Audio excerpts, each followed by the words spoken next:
zádech dolů. Tady byly vymozený štění.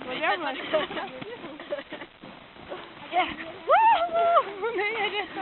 Jaký povostroč. Takže je Andělická, aspoň je Andělická. A to vůbec nejede. To vůbec nejede. Malý Andělík. Je. Já mám otevřený průduch.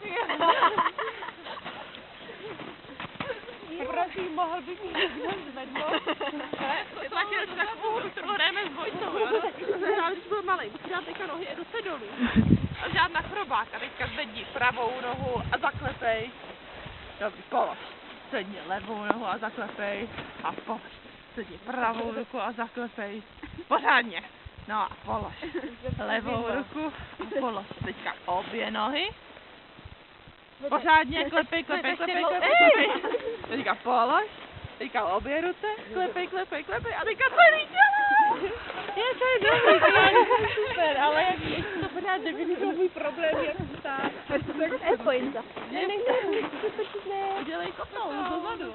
To fákala, nezvedne se. Jo, to je vtipný. Moje ramení manželka, která se skládá z úplný svalu. No, povědej. Nabízebenového